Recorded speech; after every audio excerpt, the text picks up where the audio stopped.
Assalamualaikum warahmatullahi wabarakatuh. Alhamdulillahirabbil alamin. Wassalatu wassalamu ala asyrafil anbiya'i wal mursalin wa ala alihi wa ashabihi ajma'in. Allahumma ja'al jama'ana hadza jama'an marhuma wa tafarruqana min ba'dihi tafarruqan ma'suma wa la taj'al fina syaqiyan wa la mahruman wa la matrudan ya arhamar rahimin. Subhanaka la ilma lana illa ma 'allamtana innaka antal alimul hakim. Wala haula wala quwata illa billahil aliyyil azim. Yang dihormati Ustaz Noman dari dunia Palestin dan seluruh ahli jawatan kuasa dan barisan pengurusan dunia Palestin selaku tuan rumah pada hari ini. Seterusnya semua para pendengar muslimin, muslimat, tuan-tuan dan puan-puan yang saya hormati dan yang saya kasihi sekalian. Alhamdulillah, pertamanya sekali lagi kita panjatkan kesyukuran kepada Allah Subhanahu Wa Taala yang memberikan kepada kita umur yang masih lagi dapat menghirup udara Allah Subhanahu Wa Taala dalam bulan Ramadan yang mulia ni. Kita dah nak menghampiri ke pertengahan Ramadan. Jadi begitu cepat masa berlalu. Jadi moga-moga Ramadan sebagai bulan ibadah, Ramadan sebagai bulan infak, Ramadan sebagai bulan jihad, Ramadan sebagai bulan ribat, Ramadan sebagai bulan segala kebaikan, dan insyaAllah semuanya itu moga-moga dapat kita kecapi dan dapat kita termasuk dalam golongan yang disucikan oleh Allah SWT daripada dosa-dosanya, sehinggalah apabila kita masuk ke bulan Syawal dan kita betul-betul kembali kepada fitrah kita sebagai seorang Muslim. Jadi insyaAllah saudara-saudara sekalian, dalam kesempatan yang Allah SWT bagi kepada kita ni, kita nak berbicara lagi menyambung perbincangan yang telah pun kita selalu buat dan selalu dengar berkenaan tentang isu boikot. Jadi kita melihat dari satu sudut, satu kumpulan ataupun satu gerakan ataupun beberapa NGO dan beberapa individu begitu kuat melaungkan supaya kita memboikot apa-apa yang berkait dengan Israel, apa-apa yang memberikan kekuatan kepada Israel, apa-apa yang akan memberikan talian ayat kepada Israel, dan di masa yang sama juga kita melihat ada juga tokoh-tokoh daripada kalangan asatizah, daripada kalangan ilmuwan Islam, daripada kalangan tokoh-tokoh masyarakat, influencer dan seumpamanya, yang secara halus menyeru supaya boikot terhadap produk-produk tertentu tu dihentikan ataupun ditamatkan. Jadi ini adalah merupakan masing-masing dengan pandangan masing-masing lah, kita faham. Tetapi pada kita dalam GSPP dan juga yang sekali dengan kita dalam gabungan ini, pada kita boikot adalah merupakan suatu yang amat penting dan suatu yang amat perlu, dan merupakan suatu yang telah pun diakui oleh Israel, oleh US sebagai suatu senjata yang melumpuhkan ataupun yang melemahkan mereka. Jadi apa-apa juga perkara yang boleh melemahkan Israel dan juga boleh melemahkan US dan sekutunya, maka pada kita anggap itu adalah merupakan senjata yang berkesan dan merupakan salah satu daripada bentuk jihad yang insyaAllah Allah SWT akan ganjari. Jadi di sini dalam kesempatan masa yang pendek ni, saya rasa kita dah terlalu banyak berbincang tentang boikot. Jadi saya nak balik kepada perkara yang cukup asas dalam isu boikot ni.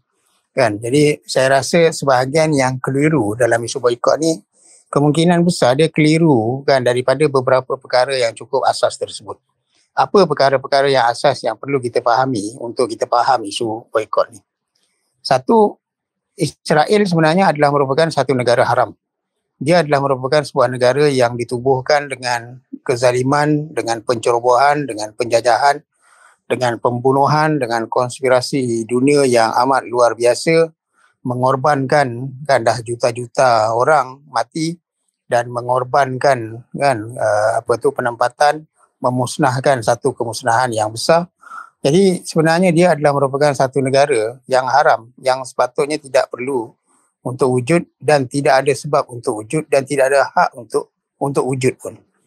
Dalam isu ini, kalau sekiranya kita bersetuju dengan poin itu, kan, maka sebenarnya kita akan ambil satu langkah yang logik, kan, iaitu yang logik diterima akal, iaitu mana-mana manusia yang merampas tanah orang, mana-mana manusia yang membunuh orang untuk mengambil hak-hak mereka, maka mereka adalah merupakan kumpulan yang tidak boleh disokong, tidak boleh dibantu, dan tidak sekali-sekali kan kita akan mengiktiraf kan perkara itu. Samalah macam kalau sekiranya kita ada satu rumah, orang masuk dalam rumah kita kan, keluarkan kita, halau kita, bunuh sebahagian daripada ahli keluarga kita, dan kemudian dia mengambil rumah itu, dia pergi ke pejabat tanah dan ingin mendaftarkan rumah itu atas nama dia, kan, maka pada masa itu logik akal manusia sebenarnya tidak ada pegawai pejabat tanah yang akan bersetuju, tidak akan ada jiran-jiran yang akan setuju, tidak ada manusia pun akan setuju. Sebaliknya, mana-mana kan pegawai tanah ke ataupun orang ramai ke ataupun kejiranan ke apa semua ke akan berusaha untuk memastikan dia keluar dengan apa juga cara. Jadi daripada situ mereka akan memutuskan segala hubungan. Maknanya satu, mereka tidak mengiktiraf, mereka tidak akan membantu, mereka tidak akan memberikan talian hayat kepada orang yang merampas rumah tersebut, mereka tidak akan beli apa-apa pun. Dan bahkan mungkin mereka tidak akan berinteraksi pun. Kalau sekiranya diajak untuk berunding pun tak guna sebab dia datang daripada pihak yang tidak ada hak untuk berunding. Kalau sekiranya dia minta untuk tukar nama pun tidak guna sebab apa? Sebab dia tidak ada hak untuk memiliki. Kalau sekiranya dia minta kan untuk kan dia tinggal di situ dan hidup dengan aman, tak boleh juga sebab dia dah bunuh orang. Jadi ini sebenarnya adalah merupakan satu logik yang kalau sekiranya semua orang berfikir bahawa Israel itu sebenarnya adalah begitu, maka itulah sebenarnya yang interaksi yang sepatutnya diberikan oleh dunia kepada Israel. Dan sebenarnya Israel memahami itu, amat-amat memahami perkara itu. Jadi daripada situ, kan, penubuhan negara Arab Israel tahun 1948 sepatutnya disusuli oleh masyarakat dunia dengan boikot. Dengan boikot. Boikot dengan arti kata, tak ada negara yang akan mengiktiraf, tidak ada manusia yang akan mengiktiraf, tidak ada siapa-siapa akan buat hubungan diplomatik, tidak akan ada siapa-siapa bagi dia makanan, tidak ada siapa-siapa akan bagi dia apa-apa juga benda yang akan menjadikan dia hidup, kuat dan makin berkembang. Sebab kewujudan itu sendiri sebenarnya adalah bukan kewujudan yang tidak sah. Tetapi saudara-saudara, Israel ni dia pandai. Dia pandai. Sebelum daripada penubuhan negara Arab Israel, dia telah merancang banyak benda. Dia telah merancang banyak benda. Yang ini yang kita panggil kan sebagai suatu proses normalisasi. Jadi kalau sekiranya kita tengok dalam istilah bahasa Arab sebenarnya dah lama. Mereka lama dah guna perkataan tatbiq. Tatbiq itu kita terjemahkan dalam bahasa Melayu sebagai normalisasi. Normalisasi adalah merupakan satu proses yang diusahakan oleh Israel supaya akhirnya masyarakat dunia mengiktiraf dia. Walaupun dia berlaku secara perlahan-lahan dan beransur-ansur, tetapi kan semakin hari semakin berkembang sehingga akhirnya dunia seolah-olah menganggap bahawa Israel ni adalah merupakan satu entiti yang sah. Penjajahan yang berlaku kan beberapa puluh tahun yang lalu pun seolah-olah tidak pernah berlaku. Jadi seolah-olah macam Israel tak pernah bunuh orang, Israel ni tak pernah buat apa. Jadi dia muncul sebagai sebuah negara yang diiktiraf, sah, dan akhirnya satu demi satu negara di dunia mula buat hubungan dengan dia dan akhirnya hubungan-hubungan tu berkembang. Dan itulah yang namanya normalisasi. Kalau kita tengok dari segi sejarah, ketika penubuhan negara Arab Israel pada tahun 1948, Barat dia memang telah dilobi untuk menyokong Israel. Jadi daripada situ kita faham kenapa Barat akhirnya menyokong penubuhan negara Arab Israel. Sebab lobi itu telah berlaku kan bukan setahun, bukan 2 tahun, mungkin dah makan masa berkurun-kurun. Telah makan masa berkurun-kurun, jadi lobi Yahudi ni dah bergerak satu dunia. Kan daripada situ akhirnya kita tengok kan banyak benda yang berlaku, lobi-lobi di negara-negara Barat ni akhirnya menjadikan Barat mengiktiraf Israel sebagai sebuah negara yang sah, walaupun sebenarnya kan dia adalah merupakan negara yang ditubuhkan dengan pembunuhan, pengusiran dan seumpamanya. Tetapi satu yang lain iaitu negara-negara Islam, khususnya negara-negara Arab. Jadi kita melihat pada masa itu, ya, negara-negara umat Islam, negara-negara umat Islam dia tak menerima Israel ni. Tidak menerima Israel. Jadi kalau sekiranya kita gunakan istilah yang lain, Barat menerima Israel kewujudannya, tetapi negara Islam, negara umat Islam, negara Arab memboikot Israel. Jadi sebenarnya itu adalah merupakan perkara yang dah berlaku. Jadi sebab itu boikot ni dia bukan satu isu baru. Tetapi dia adalah merupakan satu isu yang sepatutnya menjadi respon awal umat Islam kepada negara Arab Israel. Jadi respon awal negara umat Islam kepada Israel sebenarnya adalah boikot. Jadi daripada boikot itulah akhirnya berlakulah peperangan demi peperangan, peperangan demi peperangan. Kerana apa? Kerana mereka tidak mengiktiraf Israel sebagai sebuah negara. Turki betul mengiktiraf, tapi kita kena ingat Turki pada masa itu dia saki-baki Kemal Atatürk dan seumpamanya, dia dah jadi sebahagian daripada Barat pun, dia berubah daripada sebuah negara Osmania kepada negara sekular. Tetapi negara Arab yang lain mereka tidak mengiktiraf. Jadi pada masa itu kita pun tengok perang demi perang demi perang berlaku. Perang Mesir, perang Syria, perang Jordan. Jadi semua itu berlaku tahun 48 bahkan Liga Arab sendiri pada masa itu mengisytiharkan perang dan kemudian begitu juga dengan dalam Palestin sendiri dan badan yang mewakili rakyat Palestin pada masa itu yang kuat iaitu Fatah sendiri pun pada masa itu melancarkan peperangan terhadap Israel. Jadi semua pergi ke arah untuk mengeluarkan Yahudi daripada Israel dan menghapuskan Israel. Jadi mereka tak boleh menerima ada satu negara Yahudi di tengah-tengah rantau Arab. Dan begitulah juga dengan negara kita dan seumpamanya. Jadi semua pada masa itu menolak. Istilahnya kalau sekiranya kita guna bahasa kita sekarang, maknanya memboikot, dan boikot itu sampai kepada peringkat bukan setakat tidak ada hubungan diplomatik, tidak ada hubungan dagang, tidak ada hubungan apa pun, tetapi lebih kepada itu, lebih dari itu mereka pergi sampai kepada peringkat perang. Tetapi Israel, dia memang satu negara yang licik dan pandai. Lobinya adalah merupakan satu lobi yang amat pada masa itu adalah merupakan lobi yang amat terkesan. Jadi akhirnya kita tengok selepas daripada perang 1973 sudah tidak ada dah perang di antara negara-negara Arab dengan Israel. Jadi pada masa itu satu demi satu negara Arab ni bermula daripada Mesir selepas daripada perjanjian Camp David melakukan hubungan normalisasi dengan Israel. Jadi dah tidak ada dah istilah boikot maknanya negara Arab pada masa itu Mesir pada masa itu dah tidak mahu perang dengan Israel, bahkan berdamai dengan Israel dan mula menubuhkan kedutaan Israel di bumi Mesir, maknanya dia dah mula mengiktiraf. Itulah nama dia normalisasi. Jadi pada masa itu idea boikot dah habis. Jadi bila idea boikot tu dah habis, dia bukan setakat ada hubungan diplomatik, ada kedutaan, tapi lebih daripada itu ada hubungan dagang, ada hubungan budaya, ada sukan bersama, ada jual beli, ada latihan ketenteraan bersama, ada jaga sempadan di Rafah tu bersama-sama. Jadi semuanya itu berlaku dan akhirnya ini poin yang paling penting untuk kita tengok. Bila berlaku normalisasi dan idea boikot itu hilang, maka pada masa itu secara automatik Israel akan jadi makin kukuh.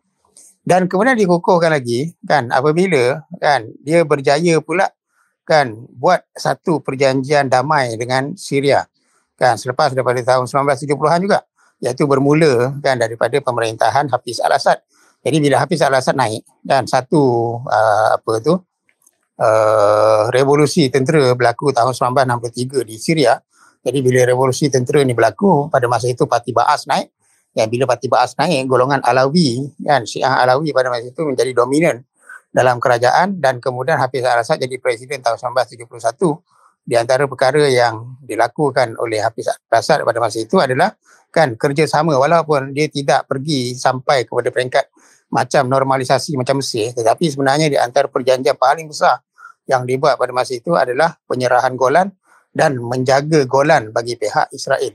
Jadi daripada Golan itulah akhirnya segala kalau sekiranya mujahidin nak masuk Palestin, nak tolong Palestin tak boleh, segala bantuan nak masuk ke Palestin tak boleh, segala-galanya tak boleh. Sebab apa? Sebab sebarang Golan tu dipersetujui untuk dijaga oleh Hafiz al-Assad bagi maslahah Israel, bagi kepentingan Israel. Jadi walaupun dia tidak berlaku hubungan normalisasi yang rasmi, tetapi sebenarnya sudah ada persepakatan.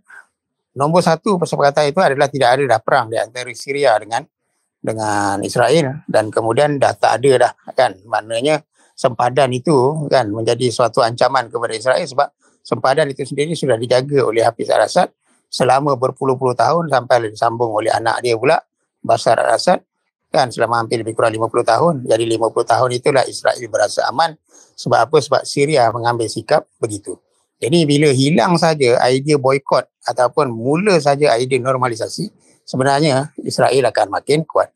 Dan begitu juga selepas Oslo kan 90-an dan seumpamanya kan. Jadi akhirnya Jordan pula turut serta dalam normalisasi. Jadi bila Jordan turut serta dalam normalisasi kan, dia sama buat macam Mesir juga kan, adanya hubungan dagang, ada hubungan jual beli, ada hubungan budaya, ada hubungan sukan, ada hubungan itu, hubungan ini kan, dan termasuklah ketenteraan dan jaga sempadan juga kan, jaga sempadan juga. Jadi semuanya itu kan akhirnya lagi sekali memberi kekuatan kepada Israel. Jadi kita tengok di sini betapa kuatnya kan pada masa itu lobi Israel ni. Jadi lobi Israel pada masa itu dia berjaya kan menjinakkan kan 3 negara yang bersempadan dengan dia yang besar, iaitu Mesir, Jordan dan juga Syria. Dan selepas itu barulah dituruti dengan beberapa negara lain dalam Abraham Accord dan seumpamanya kan. Jadi Emirates pada masa itu, dan kemudian Bahrain, kemudian Sudan, kemudian Morocco dan dalam perjalanan untuk normalisasi juga adalah kan Saudi kan. Jadi daripada situ kita melihat kesemuanya ini kan akhirnya memberikan kekuatan kepada Israel. Jadi di sini kalau sekiranya kita faham bahawa normalisasi adalah merupakan satu talian hayat kepada Israel, maka lawan kepada normalisasi adalah boykot. Nah, jadi sebab itu idea boykot sebenarnya adalah merupakan satu idea strategik yang cukup kuat sebenarnya untuk melumpuhkan Israel. Nah, jadi kalau sekiranya idea boykot ini mati kan, maka sebenarnya kan semua negara akhirnya akan buat hubungan dengan Israel dalam apa juga bentuk. Dan segala bentuk itu walaupun kecil walaupun besar kan, semua itu akan memberi kekuatan kepada Israel. Jadi kalau sekiranya kita melihat pada hari ini kan, kita melihat ya, walaupun sebahagian daripada negara umat Islam ni masih tidak ada kedutaan Israel di negara-negara mereka kan, tetapi kan kita melihat hubungan dagang ada dan kemudian hubungan budaya ada kan, kemudian sukan bersama ada dan kemudian begitu juga bantuan-bantuan kemanusiaan kan, bantuan-bantuan makanan apa semua berjalan kan. Jadi semuanya itu berlaku, dan bahkan yang paling minima yang berlaku yang sebenarnya memberi kekuatan kepada Israel adalah kan perjanjian gencatan senjata. Maknanya tidak ada kan negara umat Islam yang akan menyerang Israel kan. Sebab itu dalam isu Taufan Aqsa ni tidak ada negara umat Islam yang bagi bantuan senjata kepada mana-mana pejuang kan di Palestin. Sebab apa? Sebab ini dah masuk dalam perjanjian yang sama ada bertulis ataupun tidak bertulis kan. Tetapi negara Islam termasuklah kalau sekiranya tuan-tuan dan saudara-saudara sekalian tengok apa yang dibincangkan dalam Liga Arab, apa yang dibincangkan dalam OIC, semuanya tidak akan menyebut berkenaan tentang bantuan persenjataan. Sebab apa? Sebab itu adalah merupakan minima kan perjanjian ataupun yang disepakati dengan Israel yang sebenarnya menunjukkan bahawa hubungan normalisasi itu telah berlaku hasil daripada tidak adanya idea boykot tu. Jadi sebab itu saudara-saudara, boykot ni sebenarnya adalah merupakan satu idea yang cukup penting untuk kita hidupkan dalam masyarakat. Dan boykot ini dia bermula dengan satu kefahaman bahawa Israel adalah merupakan negara yang tidak sah, negara haram yang membunuh orang, negara haram yang merampas tanah orang. Ini bukan rampas satu rumah, dua rumah. Ini bukan cerita rampas kan tanah dekat Gombak, tanah dekat itu ini dan seumpamanya. Ini bukan setakat cerita rampas tanah kan atau anugerah tanah atas nama moden ni, anugerah tanah macam kampung-kampung baru kan di zaman British dulu ni. Ini lebih dahsyat daripada itu. Kan kalau sekiranya kita tengok macam penubuhan kampung-kampung baru oleh British, itu dia kan pindahkan orang Melayu ke tempat lain kan yang okey juga. Kan contoh macam apa yang berlaku di sebelah sebelah KL kan, daripada satu kawasan penuh lombong orang Melayu pujuk untuk berpindah pergi ke sebelah Ampang yang pada masa itu masih lagi kampung-kampung dan seumpamanya. Tapi dibangunkan juga dan akhirnya bangunlah Ampang macam sekarang. Kan? Dan akhirnya tanah itu diduduki oleh satu kan kumpulan lain yang dikendaki oleh British. Kan? Tapi yang berlaku di Palestin sebenarnya lebih teruk daripada itu. Dia bunuh orang, dia masuk ke orang dia. Dia halau orang dan orang tu jadi pelarian. Kan? Bukannya duduk dekat satu kawasan lain yang selesa. Jadi pelarian, duduk dalam kemah, membesar dalam kemah. Kan, daripada suami isteri akhirnya ada 7-8 orang anak, semua membesar dalam kemah. Kan, dan dia pula duduk selesa dekat rumah yang dirampas itu. Dan ini bukan berlaku pada skala 1-2 rumah. Bukan berlaku pada skala satu kampung. Tapi berlaku pada skala satu negara. Satu negara. Kalau kita tolaklah tepi barat dan juga Gaza, maka 80% daripada Palestin itu dah habis. Secara umum. Jadi 80% daripada Palestin bukan satu kawasan yang kecil. Mana manusia boleh berfikir untuk mengiktiraf? Jadi logiknya sebenarnya kita umat Islam mesti tidak mengiktiraf. Jadi tidak mengiktiraf itulah sebenarnya yang berkembang menjadi boikot. Sebab kalau kita tidak mengiktiraf Israel, maka kita tak akan bantu dia. Kita tidak akan buat hubungan diplomatik dengan dia. Kita tidak akan buat hubungan dagang dengan dia. Kita tidak akan buat latihan sukan dengan dia. Kita tidak akan buat apa-apa pun dengan dia. Bahkan sebagai contoh sensitivity yang ada pada BDS sebagai contoh, satu filem yang dihasilkan bersama kan oleh orang Palestin dan orang Israel, kan, oleh produser Israel dan juga produser Palestin. Akhirnya BDS menyeru, walaupun filem itu bagus dari sudut tertentu kan, tetapi akhirnya dia menyeru supaya diboikot kan filem itu. Kerana apa? Kerana filem itu terhasil daripada satu hubungan di antara Palestin dan Israel yang sepatutnya tidak berlaku. Kan, sebenarnya tidak ada kerjasama di antara Palestin dengan Israel. Tidak ada kerjasama di antara kita dengan Israel dalam apa juga bentuk. Walaupun untuk menghasilkan benda yang baik. Sebab ini makhluk yang tak sepatutnya wujud. Dan ini makhluk yang sebenarnya tak perlu untuk wujud pun. Jadi kalau sekiranya kita ada sensitiviti itu dan kita faham kan berkenaan tentang penubuhan negara hara Israel itu dan akhirnya kita kaitkan isu boikot itu kerana apa? Kerana itu kan maka kita akan faham dengan mudah. Dan di sinilah saya tengok apa yang berlaku kepada sebahagian daripada tokoh-tokoh di Malaysia, sebahagian daripada asatizah apa semua yang mempamerkan buka puasa di sini, buka puasa di sana, bantuan sini, bantuan sana daripada syarikat-syarikat tertentu yang saya rasa tuan-tuan pun tahu. Sebenarnya ini adalah merupakan satu lagi kan proses normalisasi untuk mencairkan umat Islam.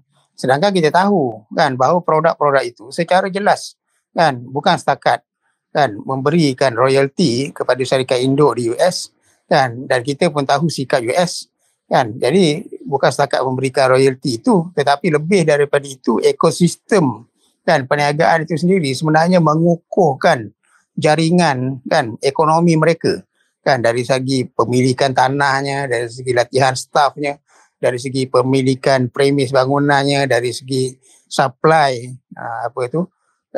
bahan-bahan mentah dan seumpamanya. Semuanya itu adalah merupakan satu ekosistem yang berkait kan, yang mengukuhkan kan di antara kan mereka untuk memberi manfaat kepada Israel bukan dalam setakat isu royalty saja kan, tapi lebih daripada itu. Jadi kenapa perlu dipromosikan kan semua itu kan?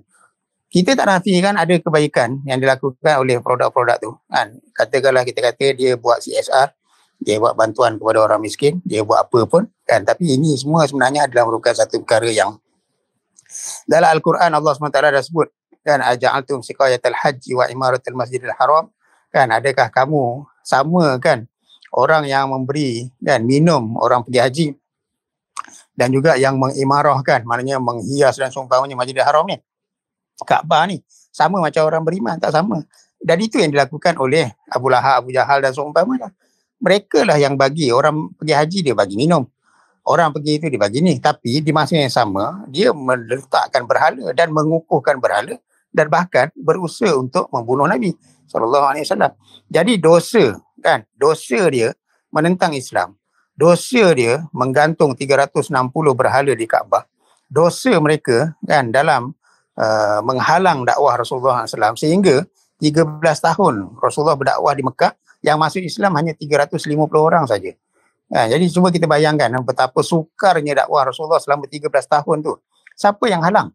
Kan yang halang adalah orang-orang yang memberi minum, orang minum haji, orang pergi haji, yang menyalakan api, kan, menerangkan apa tu Masjidil Haram, yang meletakkan perhiasan-perhiasan yang hebat-hebat dekat Kaabah dan seumpamanya. Jadi orang yang sama, kan, tetapi akhirnya kita tengok kenapa Nabi perangi juga. Kan, Nabi perangi kerana kan mereka melakukan satu kesalahan yang sebenarnya kalau sekiranya mereka buat baik macam mana pun, kesalahan itu takkan mampu untuk dipadamkan. Jadi di sini kita tengok syarikat-syarikat tersebut kan secara jelas kan dalam kenyataan pun, kalau sekiranya kita melihat dalam kenyataan pun mereka mengatakan bahawa kan mereka menyokong Israel. Dalam kenyataan pun mereka memberi makan kepada tentera Israel. Dalam berita-berita pun kita melihat kan banyak kan kenyataan-kenyataan yang memihak kepada Israel. Dan begitu juga dari segi wang dan seumpamanya, kita kena faham satu benda kan, bahawa kan Yahudi ni dia bergerak berlapis-lapis. Kan dia bukannya kan orang bagi duit dekat BlackRock bagi senjata dekat Israel, dia bukan macam tu. Kan dia daripada Israel kan nak sampai senjata tu ke Israel, dia lalu banyak dia punya lapis-lapis syarikat dan seumpamanya. Jadi dekat bawah tu kan akhirnya lapis pertama, lapis kedua, lapis ketiga, lapis keempat, lapis kelima, lapis keenam mungkin baru BlackRock. Daripada BlackRock tu nak sampai ke Israel tu sendiri mungkin ada lapis ketujuh, lapis ke-8, lapis ke-9. Kan jadi semua lapis itu sebenarnya perlu untuk diboikot. Jadi kalau sekiranya kita tengok itu, maknanya besar jenayah yang mereka lakukan. Tak kisahlah kan kita katalah satu syarikat kan dia ada deal dengan satu company kan yang kalau kita boleh sebutlah contoh macam Caterpillar dia buat jentolak untuk memusnahkan rumah kan. Caterpillar dia ada dapat modal saham daripada sekian. Dan termasuklah beberapa syarikat di Malaysia yang juga ada kerjasama dengan Caterpillar. Jadi syarikat yang buat kerjasama dengan Caterpillar tu, kalau kita faham modus operandi Yahudi, kita akan faham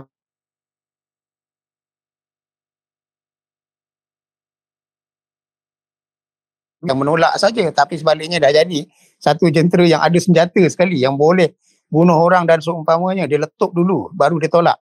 Jadi daripada Caterpillar nak sampai ke Israel tu mungkin ada 2-3 lapis sebelum sampai ke Israel. Modal yang digunakan oleh Caterpillar datang dari mana? Kalau sekiranya tidak ada pelabur-pelabur daripada lapis-lapis yang lagi bawah ni, sebenarnya dia takkan hidup pun. Kan? Tapi oleh kerana ada pelabur daripada negara ni, pelabur daripada negara ni, kerjasama dengan negara ni, kerjasama dengan negara ni, yang bekerjasama mungkin untuk buat bahan-bahan ataupun jentera yang elok. Kan? Jentolak-jentolak yang memang untuk buat kubur orang Islam ke, contohnya. Jentolak yang memang untuk merobohkan kawasan-kawasan yang bahaya ke, untuk buat jalan dan seumpamanya, jentera-jentera tu. Yang ini kerjasama untuk buat jentera tu. Dia tak buat untuk jentera ni, jentera pemusnah ni. Tapi duit itulah yang akhirnya berpusing-pusing melalui lapis-lapis tadi yang akhirnya sampai ke Israel. Jadi ini satu gerak kerja Yahudi yang Allah SWT dah sebut dalam Al-Quran. Kan? Dalam Al-Quran Allah SWT sebut illa mi wara'i judur. Kan? Mereka tak akan memerangi kamu. Kan? Illa yuqatilunakum jami'an illa fi qura muhassanah. Mereka tidak akan memerangi kamu kecuali kan min qura muhassanah, daripada tembok-tembok yang mereka berselindung di belakangnya, au mi wara'i judur, ataupun daripada lapis-lapis, daripada layer-layer ini yang kita kena fahami. Jadi daripada situ, walaupun kan syarikat ni orang kata oh dia buat CSR, dia bayar zakat, dia itu, okeylah tak apalah. Tapi kalau sekiranya kita kiaskan kepada apa yang dilakukan oleh kan pembesar-pembesar Quraisy kepada kan jemaah haji dan seumpamanya, dibanding dengan kesalahan mereka kan yang untuk bunuh orang Islam kan, halang dakwah Islam, memerangi umat Islam, sehingga akhirnya dakwah Rasulullah SAW sendiri kan menemui kesukaran sehingga 350 orang sahaja yang beriman kan dalam tempoh 13 tahun kan. Jadi sudah tentu kita akan faham bahawa sebenarnya CSR ke zakat ke apa semua tu sebenarnya dalam isu peperangan ni tak ada makna. Tidak ada makna. Jadi macam mana kan orang boleh menganggap bahawa bagi makan kan orang buka puasa tu akhirnya akan menyucikan mereka kan daripada segala kan hubungan mereka dengan rejim ini kan. Ini satu benda yang sebenarnya akal yang waras kan tidak akan memahami kan perkara itu dalam bentuk yang demikian. Kemudian satu juga benda ya, saudara-saudara sekalian ya, kita sebenarnya bila kita bercakap tentang boikot ni kan, selain daripada kita menganggap bahawa ia adalah merupakan satu senjata yang boleh kan mematikan normalisasi Israel dan memberikan tekanan kepada Israel dan memberi kesan kepada kekuatan Israel, mana Israel akan melemah. Dari sudut tanggungjawab individu pun kita perlu bincangkan juga. Dari sudut tanggungjawab individu, sebenarnya isu boikot ni dia amat berkait juga dengan isu walak dan barok. Kan walak dan barok ni maksudnya satu kefahaman kan yang ada dalam akidah umat Islam bahawa dia akan sentiasa kan bersahabat, dia akan sentiasa membantu, dia akan sentiasa menghampiri orang-orang yang Islam dan juga orang-orang yang menyokong perjuangan akidah dia. Dalam bahasa Arab al-wala' ni disebut sebagai kan as-suhbah, kan maknanya persahabatan, al-qurbu maksudnya kan menghampiri kan, dan kemudian an-nusrah iaitu membantu. Tetapi di pihak satu lagi iaitu pihak yang memusuhi Islam, kita kena barok. Barok ni dengan arti kata dia bukan sohbah kan, tapi dia adalah adawah. Dia adalah merupakan permusuhan, dan kemudian di masa yang sama dia juga adalah mesti al-bu'du, mesti menjauhi, dan kemudian kan dia mesti kan tidak ada al-hubbu, tidak ada kecintaan, sebaliknya dia adalah al-bughdu iaitu membenci. Jadi semuanya ini kan sebenarnya adalah merupakan konsep-konsep dalam falsafah dan juga dalam akidah Islam yang perlu untuk kita fahami apabila kita bercakap tentang hubungan dengan Israel dan seumpamanya. Kita dengan Israel sepatutnya bila kita melihat Israel itu sebagai satu negara haram, dan bukan setakat negara haram, bahkan dia menentang kan umat Islam, dia menentang agama Allah SWT, dia memusuhi Islam kan. Jadi pada masa itu, satu, sudah tentu kita tidak akan bersahabat dengan dia. Kemudian yang kedua, sudah tentu dalam hati kita ada kebencian kepada dia, dan sudah tentu kita menjauhi dia. Tetapi apabila sensitiviti ini dah hilang kan, apabila sensitiviti ini hilang dalam diri kan umat Islam, jadi pada masa itu apa yang berlaku? Ini yang orang makan burger dia boleh bangga makan burger kan, seolah-olah macam ialah macam mana nak kata macam kita masuk kan kedai yang yang orang tak suka kan, lepas tu kita tayang dekat Facebook kita baru kita masuk kedai tu kan. Ini sebenarnya seolah-olah mencabar umat Islam kan, jadi seolah-olah macam mencabar kan orang Palestin sendiri kan. Jadi sepatutnya kita kan dalam kehidupan kita ni, kita pergi jumpa orang Palestin, kita tangkap gambar dan kita cerita kepada dunia kan. Kita beli produk Palestin, kurma McJool ke apa semua, dan kita cerita pada dunia bahawa kita membeli ini. Jadi semuanya itu sepatutnya kita lakukan kan. Maknanya kita menyatakan sokongan kita kepada Palestin, itu yang sepatutnya kita lakukan kan. Jadi sepatutnya apa yang kita tayang dalam Facebook, kita letak bendera Palestin dekat rumah, kita tangkap gambar kan. Kita berdiri di sebelah bendera Palestin, letak bendera Palestin, letak bendera Malaysia, kita berdiri kan, dan kita tangkap gambar. Ataupun kita belikan anak-anak kita baju-baju bertemakan Palestin dan kita tangkap gambar, kita update dalam Facebook. Ini sebenarnya itu walak. Maknanya kita menyatakan kecintaan kita kepada Palestin, kita menyatakan betapa sayangnya kita kepada Palestin, kita menyatakan betapa hampirnya hati kita dengan isu Palestin, kita menyatakan bahawa kita kan akan membantu Palestin, tak kisah dalam apa juga bentuk pun. Itu yang sepatutnya kita pamerkan dalam kehidupan kita. Tetapi apabila ada ustaz-ustaz ni, dia pergi makan burger tu, dia tangkap gambar, lepas tu dia buat video, dia menyatakan bahawa dia makan dan seumpamanya, dan kemudian dia berkempen. Jadi sebenarnya kecintaan dia kepada siapa? Ini sebenarnya berkait dengan kita punya walak barok ni. Ini yang saya sebut ni sebagai sensitivity kan. Jadi dia punya kecintaan kepada siapa? Dia punya persahabatan kepada siapa?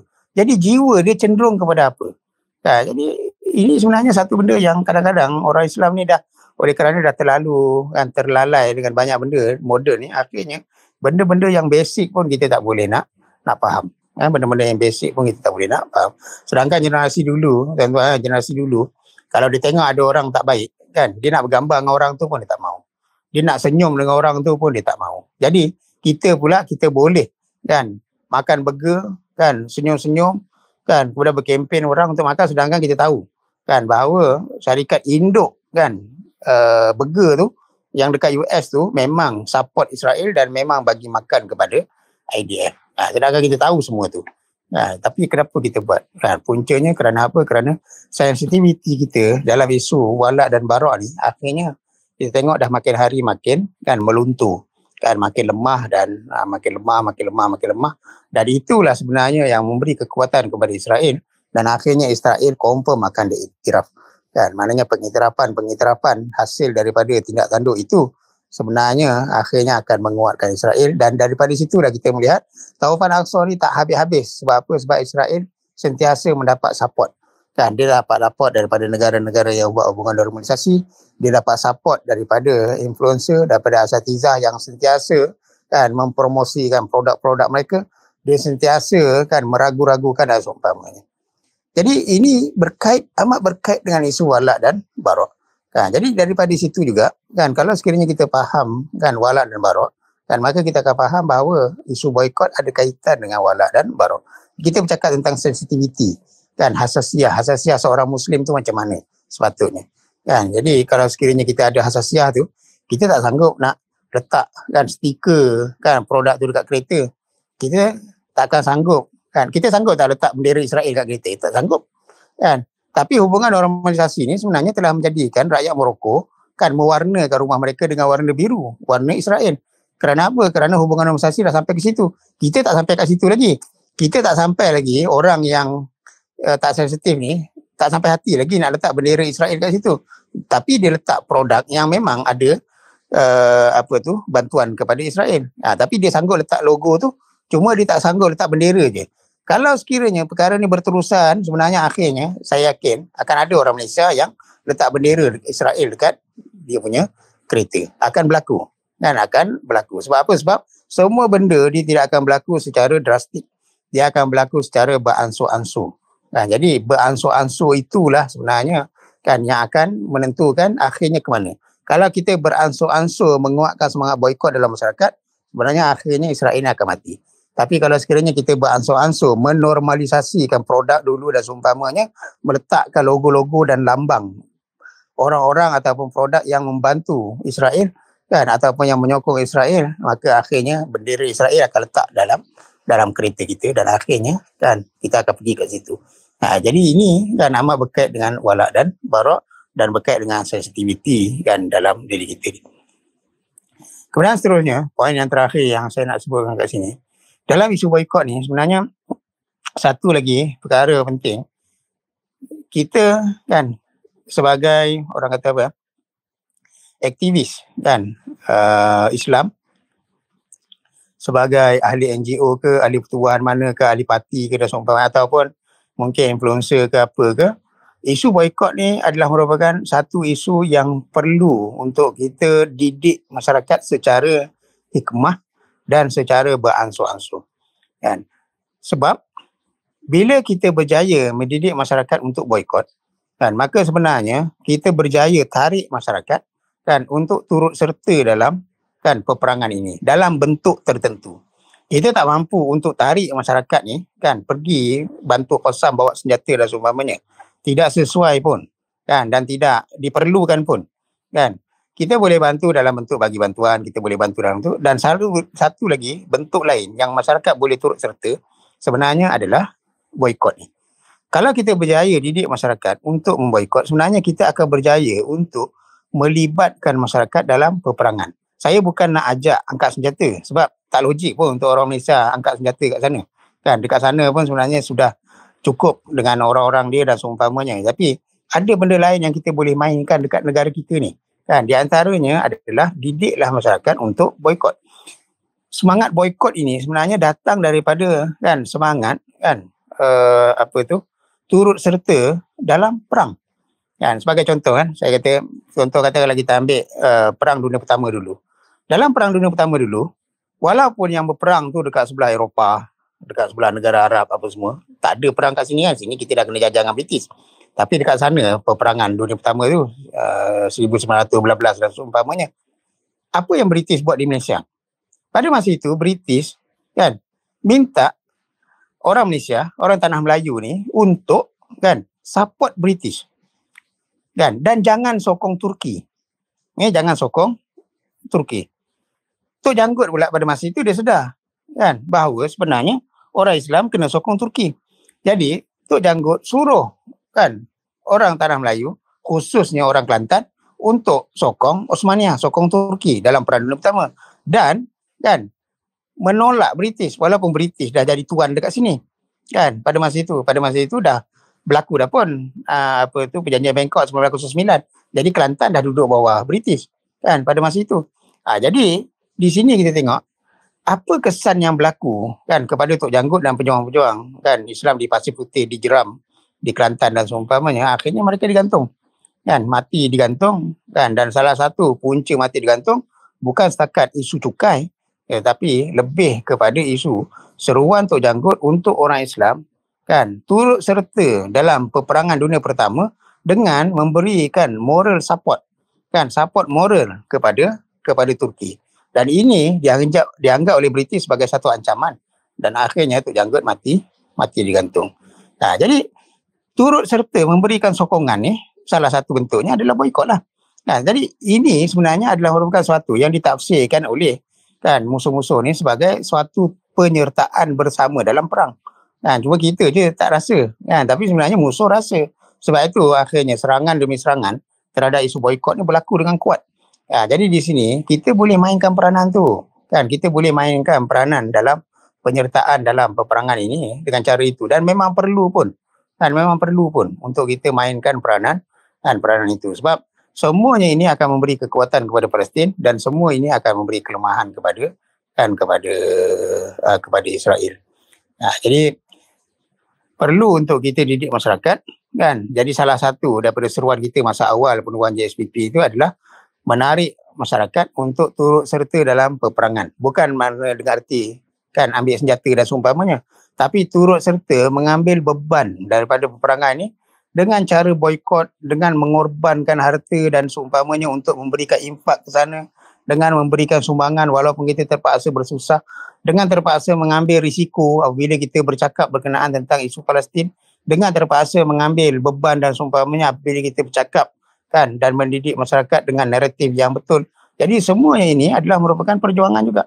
Jadi kalau sekiranya masyarakat kita berjaya didik untuk boikot kan, sebenarnya inilah beban yang akan ditanggung oleh masyarakat. Dan bila masyarakat faham bahawa itu beban mereka dan mereka rela untuk melakukannya kan, maka pada masa itu kan bolehlah kita kata kan bahawa kita sudah menghampiri kan beban yang dihadapi oleh orang Palestin kan, di mana mereka berhadapan dengan nyawa dan seumpamanya kan, ancaman nyawa, ancaman bunuh dan seumpamanya, dan kita pula mungkin berhadapan dengan ancaman kena buang kerja, ancaman kena kutuk, ancaman kena kecam, ancaman kena fitnah, ancaman kena itu, kena ini kan, tetapi semuanya itu kita anggap sebagai penyertaan dalam perang.